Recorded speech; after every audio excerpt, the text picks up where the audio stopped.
Yo, sup witches, this is Eisen. This video is supposed to be focused, that's life. I still think it turned out pretty decent, so yeah, this is Get Ready With Me, precursor to a festival. This year, there are definitely some.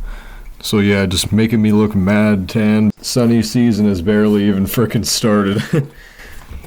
I wanted to talk about my DIYs for a second.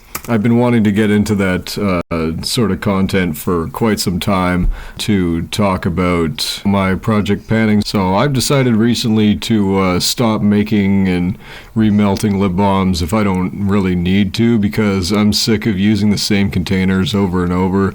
It's been for several years at a time that I've used, the same white EOS containers, and it's getting too much, I also don't really want to use plastic containers. It's not really that great for, the health to be melting stuff in plastic and then putting it, on your mouth. So yeah, I'm just going to continue using what's in there instead of melting more on there,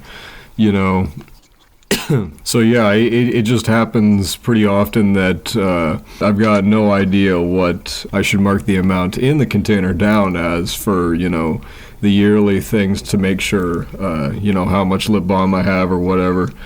It's making another problem for me. If I use something good up and I check the records and I still have no idea how it got to that state of actually being good, because, the products that I used to make it were, written down being out of a different container that, was just run off from something else basically, and yeah, that's not that helpful when you have a whole lot of, bunch of years old that were melted 5 or more times down into different containers and split out and whatnot.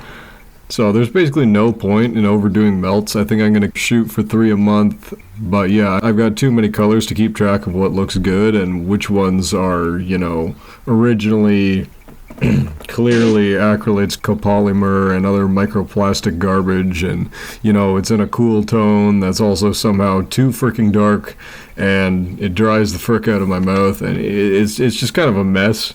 So I'd rather not try to make new stuff when I can shift my DIY energy to one of my other main interests and learn some new skills or work more on editing, because I just keep filming so freaking much. But I'm still going to do eyeshadow mixes when they wear down. In fact, I have one coming with the palette that I was using in this video. Hopefully that all turns out extremely gangster, and I will get to make animal squeaks and such, and wiggle my creature tongue or whatever.